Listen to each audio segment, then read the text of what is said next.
How you doing, ladies and gentlemen? I come to you with some information that I'd like to share with y'all. And this information, what I'm coming to y'all with this time is this: keep your friends close. What is it? Keep your enemies close. No, keep your friends. No, keep your enemies close. Keep your friends closer. That's what people say, right? So I'm gonna explain to you what I have experienced with that, and don't bite the hand that feeds you, right? Okay. I'm gonna explain to y'all what part of that I'd experienced. And the Bible says, let a person foes be them of his own household, them people that's closest to him, his own kin. So the people that know you around you, those your enemies. And let me tell you why I say that. Because when we look at family, we say, well, you know what, that my family loves me. But then when your family go out there and do something that they think they helping you in, but they actually really hurting you, that's out of love. But they hurt you out of love. You know what I'm saying? I know some of y'all have probably experienced that. How family members have hurt you. Oh, I didn't mean nothing by it, or something like that, and but you hurt by it. You know what I'm saying? Because they thought in some kind of form of their mind that they was helping you, and they wasn't helping you. They hurt you. And giving that information, I'm gonna fill y'all into what happened to me. I got an uncle, that was in prison for a long time, about 30 years. Okay, I helped him get out of prison. I helped him with his home passes. I was there for him. You know, through his whole time. That he claimed a crime that he was found guilty of, that he didn't do. So I didn't judge him. So I helped him. So when it came time when they gave him a whatever they call a map, he had been in prison so long that they give him some kind of a map where as long as he to be a good modern citizen, that he can go back out into the real world reality. So I helped him come out, and he stayed with me for the next 3 years, I think it was. Yeah, three, maybe four, I don't know. But anyway, it was several years. And he got pretty close to me and everything. He rolled with me. And as my let me tell you this now. This was during the time that I was with my ex-wife now. So I guess he got pretty close with my ex-wife too, and whatever my ex-wife did something to him, got close or whatever. But to make a long story short, I helped him. Never ever did anything to hurt him. I helped them. Like I said, you can't help somebody. Don't do nothing to hurt them. Don't do nothing at all. Help or hurt them. You know what I'm saying? Because that's my philosophy. If I can't do nothing to help you, I'm not gonna do nothing to hurt you. I'm gonna go about my business. You know what I'm saying? So I'm going back and forth to court concerning my ex-wife with all this stuff she done to me. Right now, mind you, so I'm wondering how this woman getting all different type of information about me, right? And I don't know where it was coming from. And one day in court, I said, well, I asked my ex-wife, I said, look, so who feeding you information concerning me? Well, I ain't gonna answer that question. So I was like, Your Honor, can you tell it, can you tell her to answer the question I just asked? So the judge had to made her answer the question that I asked, and the judge, she told me, she said, well, his uncle, it was family. The reason why I want to answer it, Your Honor, is a family member, and they're going to have strife if I answer that question. So the judge finally made her answer the question. You know what she said? She said it was my uncle. Now, the very uncle that I helped get out of prison, that I let sleep in my house, got him, home pass, got his passes to come home to my house, got paroled to my house. You know what I'm saying? And then turned around there and raised up against me and hurt me with my ex-wife because he was the one. That's that enemy I'm talking about, my uncle. That's family. That's family now. Went to my ex-wife and she used him. Let me tell you, let me rewind this a little bit. When he first got out of prison, my ex-wife used him against me because that's when we had our daughter, our first child at the time. So my ex-wife used him against me. Yeah, well, she didn't want no. Here's what her thing in the court. Well, I ain't want my child to be around no murderer just getting out of prison. That's her exact words. And the judge agreed. The judge agreed that I couldn't have my daughter around my uncle. And my uncle was staying in my house. So what was I to do? He was staying in my house. But she used that. She used his murder rap for the judge to look at. And the judge did, and he agreed. The judge agreed. So she used the same uncle now against me now, you know, and put me in a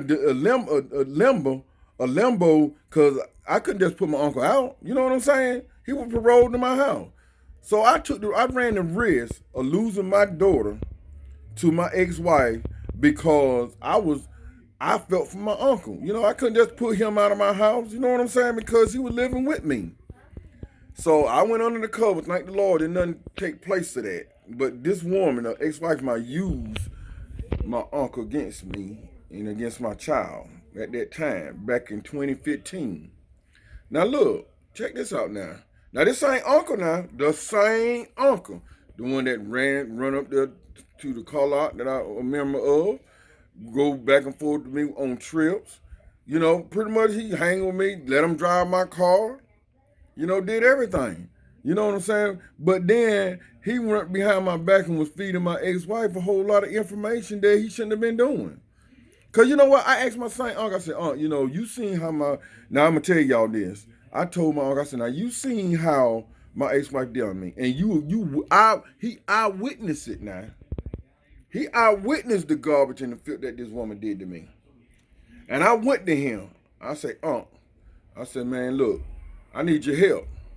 I said, I need for you to be a witness into what my ex-wife done to me. I need for you to be a witness. You know, well, I'm on parole. I ain't want to get involved. This is what he telling me now. I said, okay. So, you know, you don't want to go to court, be my witness after you done seen now with your own eyes what this woman done to me now. So, he didn't, so I just let it go. I said, okay, well, if he ain't going to be my witness, then he ain't going to hurt me or help me. So, then come to find out all the time behind my back, he was enlightening my ex-wife about the things that I was doing. And that's how she stayed ahead of the game on me, because he was feeding her information of my household and what I was doing on my day-to-day basis, on my day-to-day. Now this the same. Now listen, now this is the same man now that I helped get out of prison. That I was there all them years with him in prison. You know, being there for him, and home when he got paroled, he was paroled to my house. Now I know some of y'all listening at this, y'all know who I'm talking about. You know, y'all know who was hanging around with me, and y'all know who betrayed me with my ex-wife. So you know what? So I'm like, what in the world going on here? So then I come to find out, why would you betray? Why would a person betray a person that helps them? You know, why would a person betray a person like that for his ex-wife? Well, she was my wife at the time. Now, I'm going to tell you what I think about it. You know, he was doing my ex-wife. My ex-wife was doing him. Rubbing all across him. He's an older guy. You know what I'm saying? He was an older guy. So tell me what would cause him to betray me to my ex-wife? What would cause him to do that when he know I'm a good parent and knew the violation? He knew firsthand what that woman was doing to me. He knew it. So tell me, what would cause your blood, your blood, to turn against you for your woman? I mean, I can't think of nothing else. She ain't no kin to him. She never knew him. She used him against me in the first trial with my daughter custody battle. So why would he betray me? The one person that's there for him through everything. Me. I don't want to used to go back and forth to prison and bring him home for home passes. I don't want to fill out all the paperwork for him to be paroled to my house. So why would a person like that betray you with your ex-wife when he know firsthand what your ex-wife was doing to him? And the only thing I can think of, he was in a relationship with my ex-wife. That's the only thing I think of. What other reason would it be? To betray the one person that, because you wouldn't have got out of prison if you couldn't have got a home pass to me. You see what I'm saying? And then he stayed in my house for the next 3-4 years after getting out of prison. So you tell me, why would he betray me? You know, his nephew, his own blood, flesh and blood now, betray me for, you know, this woman. And that's what he did. You know, I'm talking about, I gave him a car to ride around in. He wrecked my car. He went down to South Carolina, got a DWI, and wrecked my car. And I had to go all the way down there and get my car to South Carolina. He wrecked my car and hit another retired police officer car. Ain't that something? And then gonna try to run, and they got him down there in Chesterfield, South Carolina, and locked his butt up But then I had to go all the way down there and get my car. Well, he riding around in my car, you know what I'm saying, on my dealer tag. You know, so y'all, I don't have to tell y'all what that meant, right? So now I went down there, got to get my car out of impound, got my car out of impound, brought my car back to North Carolina. Then eventually when it got him out, brought him back to North Carolina, you know. Then, wait a minute, let me tell y'all something. No, let me just finish this. Let me not jump to another subject. So I did all that there. Ask me how much, you ain't never said, well, nephew, thank you. I'm going to pay you back every penny that you spent out. I'm going to pay, look, the damage that he did to that retired police officer's car, I paid for that out of my pocket. Every penny. I paid for that out of my pocket to keep from being filed on my insurance. But what did he do? Did he come to me and say, well, here, nephew, let me give you some money, you know, because I know I was at fault and I was wrong for what I done? He ain't did none of that. He ain't did none of that. Then turned around of another car. Now he got a DWI for that. Then turned around in another car. Went over there and total loss it over on Rockingham. You know what I'm saying? So what? He got this, you know, I guess y'all know when you give him that stimulus money out, he got that stimulus money with nephew, I'm going to give you this, I'm going to give you that. Ask me, did he give me a penny? They ain't give me not one penny. You know, my mama even got him spent the money to get him out of jail in South Carolina. Did he give her one penny? And gave her one penny. See, that's the kind, this is blood now. I'm talking about blood that violate blood. You know, for a enemy. This is what my uncle did. That's why I understand when older people say, keep your enemies close and your friends closer. Because them the ones you got to look out for. The ones right up under you is the one you better keep your eyes on. You know what I'm saying? So what other reason would he violate me now? I ain't never did one thing wrong to my uncle. Never, ever did one thing wrong to him. Why would he violate me? Because he dating my wife, ain't he? Well, dating my ex-wife, on him. That's what he was doing.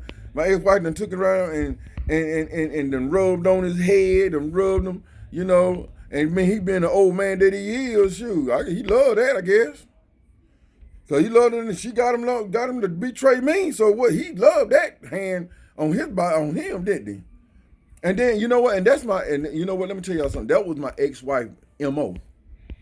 That's her MO, because that's all she ever done is been with older men that make older men think that they can't get nobody better than her. So that's what she do. She thrives on older people, older men, to try to take advantage of them and get her way. You know. See, I'm around 12 years older than my ex-wife. I guess she tried to play that junk with me. You know what I'm saying? Thinking that you gonna do that. So, but she got a hold of my uncle, and had caused my uncle to turn against his own blood nephew. She sure did. And yeah, now I can jump this subject now. All right, here's that I found out. You know, I found out that she wrecked her car. Now in the beginning, I just found out that she wrecked her car because she told a friend of mine that somebody ran her off the road and wrecked. That's what she told a friend of mine. Because that friend of mine came back to me and told me. But then another friend of mine came back to me later, told me it wasn't even her that wrecked her own car. Guess who wrecked her car? My uncle. That's what was told to me. Came back to me. My uncle the one that total lost my ex-wife's car. Yup. Now it wasn't her. She lied. She told a lie about it. You know, well, somebody ran her off the road. No, that ain't what happened. You know, my uncle probably was drunk and was driving her car, had her car, and ran off the road through the woods. Total lost her car. That's what my uncle did. So my thing is, and I'm like, what would cause a close family member of you to do you like that after you ain't doing nothing but help them? You know what the Bible said?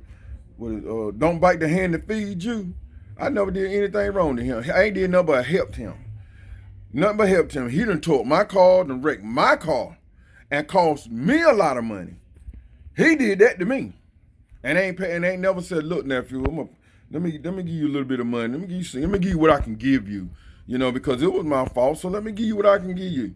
Did he pay my mama back for getting him out of jail in South Carolina? Nope, not one penny.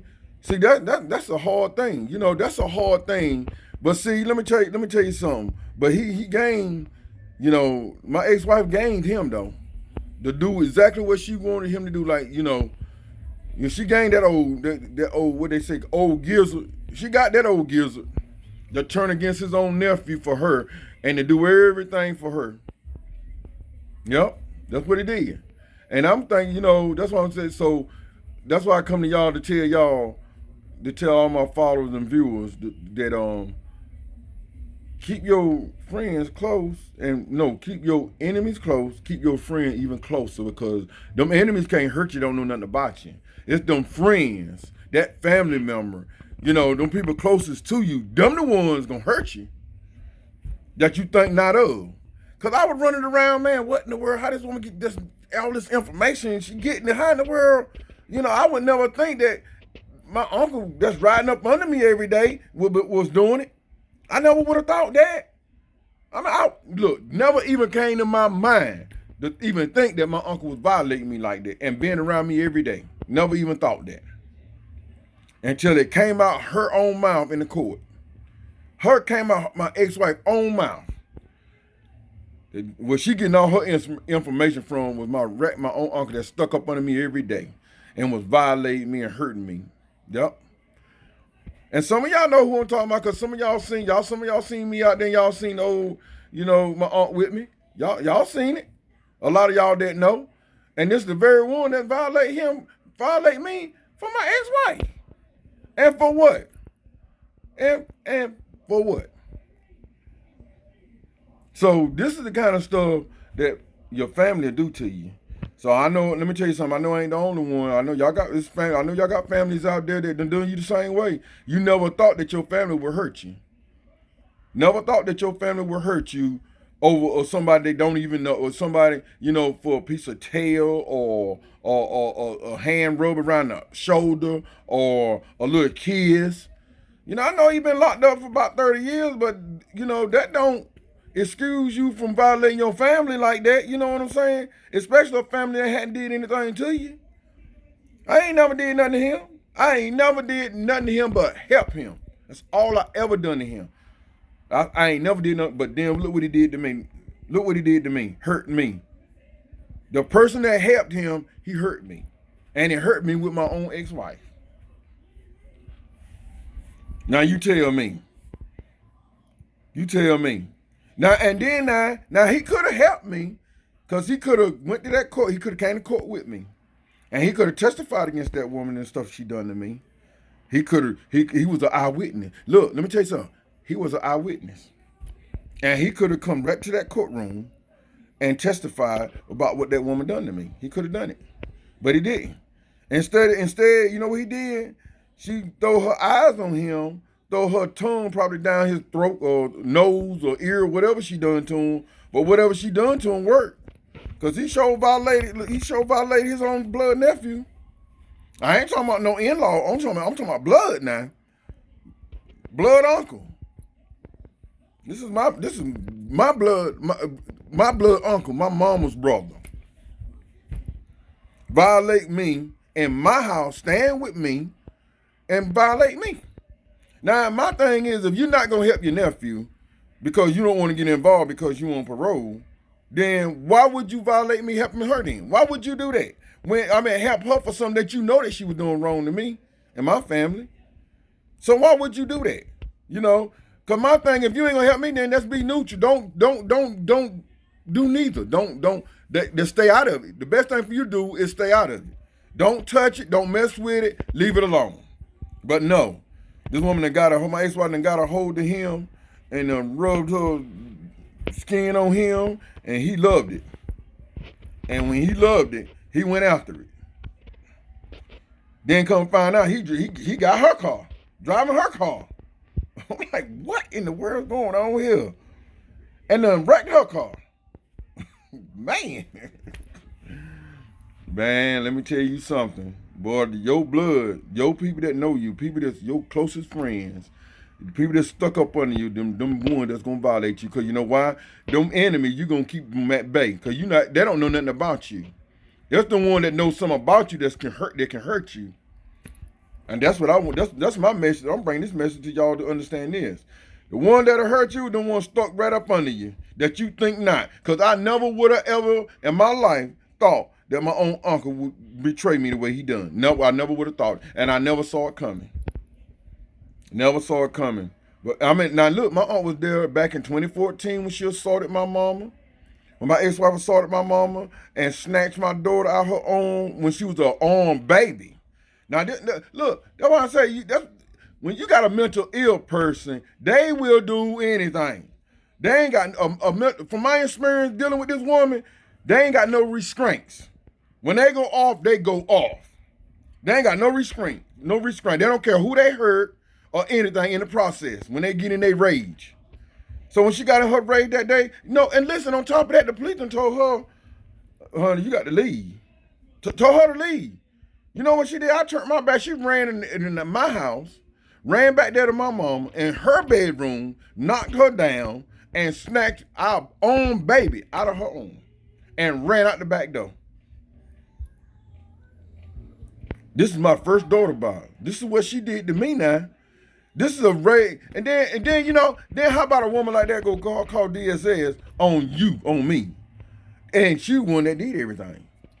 See, that's what I'm saying. That's what I'm saying. Them nasty, wicked people that the DSA, every time that wicked woman called them, they come and investigate me. They investigate her, because if they, let me tell you something. If they did their job, DSS up there, them child protective service wicked people up there, if they would have did their job, that woman would have never had my children. Never.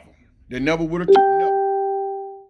If they would have done their job up there, and I'm talking about by right, she would have never had my child. Never. As a matter of fact, they would have took my children from her and cast her butt away from them until she got some psychiatric doctor to help her, to give her medicine, keep her under control. Because ain't no way in the world they would have took my children, gave to that woman. Just ain't no way. They would have took my kids from her. Now, let me tell you an incident that happened at Convenience Corner when she assaulted me the second time, and I had to get a warrant on her that she was found guilty of and pulled 18 months on probation for. Let me tell you what she did to me. She recorded, so she had this side of, see, this woman, she set stuff up, but it backfired on her. She had a recording device with her, and she was recording. So I'm getting my daughter, put my daughter in the truck. She's snatching my daughter from, trying to snatch my daughter out. I'm talking about literally. You hear me? Literally. Man, I had to stand between that woman and my daughter, between my truck. You know that little park at Convenience Corner? That store is right in front of Convenience, right there, that park, right there, that park area back there. That woman, let me tell you something. That woman's so strong. I don't know, man. I ain't that strong. See, mentally ill people is strong. That woman assaulted me and then went and gonna take out a warrant on me, and they locked me up now. They locked me up because she went and took out a warrant on me and had me falsely locked up. Look, the social service was a man. I ain't gonna call his name because I don't think he with the DSS no more, the Child Protective Service. He came here to my house, and I gave him all access to my child, all access to my children, all access. I ain't really hold nothing. He sat right there in my front room and talked to my daughter. And my daughter at that time was 4 years old. Now, you know a 4, 5-year-old child can't lie because they don't know how to lie. They can only say what they see, or say, they can only, in other words, they can only tell you what they saw. They don't know how to lie, right? Okay. He sat right in that front room and talked to my daughter. And my daughter told him, my daddy stopped my mommy from snatching me. My mommy was pulling on my arm and snatching me out of the truck, and my daddy stopped her. And my daughter told him that in my house. And I ain't withhold nothing. Go ahead and talk to my daughter. You know what I'm saying? He went right there and talked to my daughter. What my daughter told my oldest daughter, and she was 4 years old at the time. Let me tell you, do you see the Child Protective Service, you see them do anything about that? Did you see them go take my child from her and make sure that my children wouldn't go back around her again? No, they ain't do that. They investigating me. What are you investigating me for? What have I done for you to be investigating me?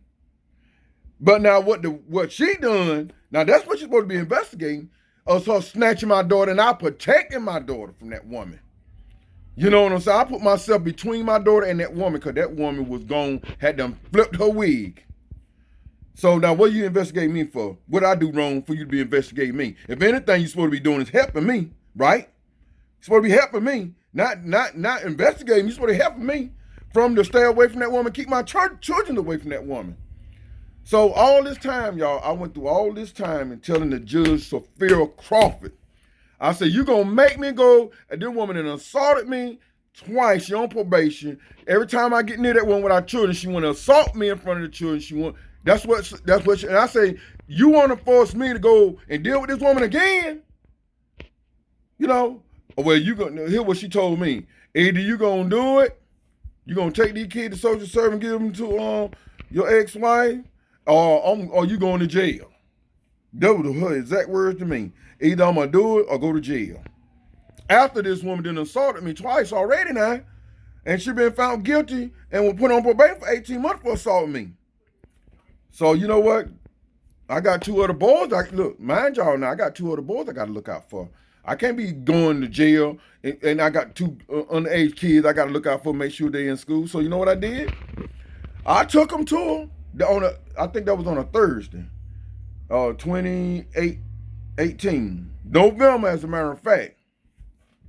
I took them to her. No problem. She better bring them back on that. No, I took them to her on Tuesday. I think it was on a Tuesday. And then I y'all seen the video. I posted the video. Then I went back to get them on that Friday, right? At DSS. Now, this is how it's supposed to happen. It wasn't no problem me taking the kids to her. That wasn't no problem with doing that. You know, the problem was when I went to get them back. And y'all seen the video. I pulled up in the parking lot. The only thing I was supposed to do is get my kids and leave. That's all I was supposed to do, get my kids and leave. You know what I'm saying? Did you see how that woman went off on me out there in that parking lot and snatched my daughter, threw my daughter one way and threw me the other way? Y'all seen that. But what he did, then DSS gonna come in. She had me falsely locked up, and then they locked me up. That's when that Smith lady, Holly Smith, had me falsely had me falsely locked up behind that junk. Yeah, Holly Smith. Yeah, that's why she ain't a magistrate now. And she did that to me, right? Sent me to the hospital and everything. So I'm like, well, what in the world is going on here? You know, DSS coming to my house, emergency, or what they call it, emergency, somewhere they come to your house at night.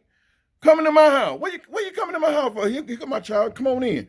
Talk to my children. Here, come on in here. Now, at that time, mind you, I ain't had but two of my boys now. She took my daughter and drove my daughter across that parking lot, drove my daughter away from there. You know what I'm saying? But my two boys got now. Did DSS come and do anything about it? Did DSS go get that woman and took that my child from that woman? No, DSS didn't do it. Did the probation officer violate her for what she done? No, they didn't do it. They let her take my child that she done assaulted me and assaulted our child and gonna run and gonna leave. But they gonna come and investigate me as if I done something. You see what I'm saying? See, that's what I'm talking about right there. That's why I wrote DSS up. That's why I did everything. Because you know what? It ain't over with what they done to me. What they done to me, man, let me tell you something. Whoever come in here, oh, wait a minute. I already had somebody that contacted me. A Princeton graduate. She contacted me about the stuff that was going on here. She as a matter of fact, want to write whatever they call a biography. I guess I don't know what it is, but she want to interview me concerning the stuff I didn't do. I went through around here at the likes of people that what they done to me. But see, I mean, she Facebooked me, and I talked to her through on Messenger. I talked to her for a little bit, and I wanted to know what her motive was. You know what I'm saying? Why she want to come and talk to me and sit out and have videos with me about stuff I done went to see. My thing, I just don't talk to anybody. I got to know who you is, what you about. You know what I'm saying? Where you coming from? What's your goal? What's your goal here? What's your motive? What's your motive for wanting to contact me? You know, that's my thing. So if I don't feel comfortable about why you contacting me, I ain't got nothing to say to you. So but people been contacting me concerning the issues about what's been happening to me around here. So then every time I run up in front of the courtroom in a judge, they ain't looking at what, you know, any judge can, if you read, let me tell you something, this is 100%. You can't get no more than 100%. And judge read them files up there, that courtroom with them people that did to me, I ain't got no choice but looking and say, man, what in the world judge did this here?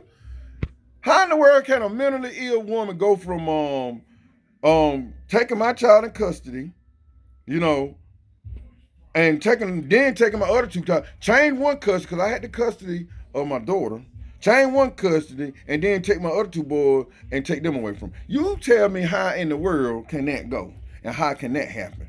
See, the only reason why I gave her half the custody with my first daughter with custody, because I want her to get help. See, I didn't count her out. I want her to get mental help. So the judge ordered her to get help, and for her to stay getting help until released by a doctor. He didn't say released by a counselor. He said a doctor. You know what I'm saying?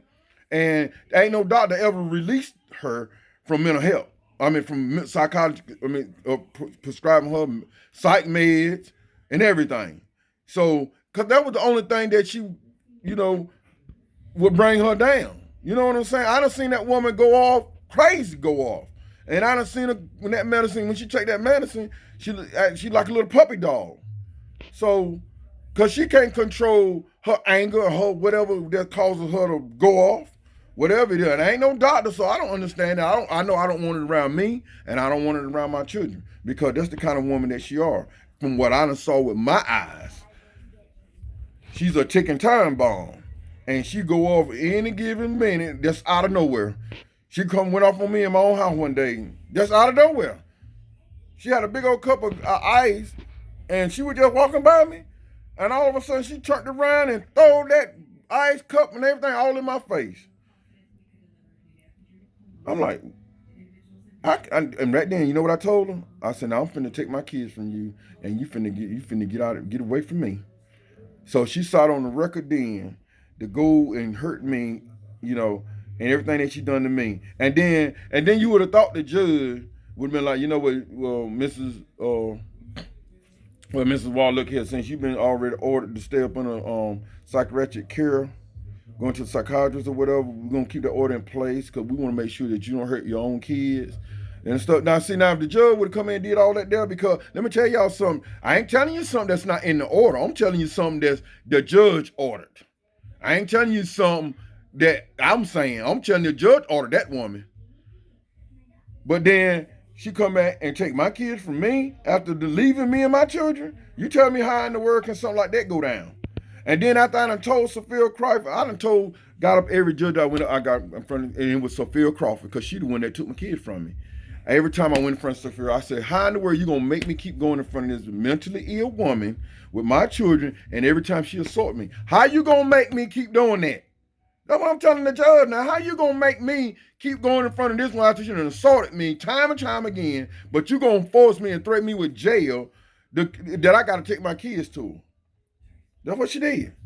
And that's why I ended up getting myself falsely locked up again. Because it won't but 3 days later after Sophia Crawford made that order. After Sophia Crawford made the order to me in November to take my kid to DSS to this woman.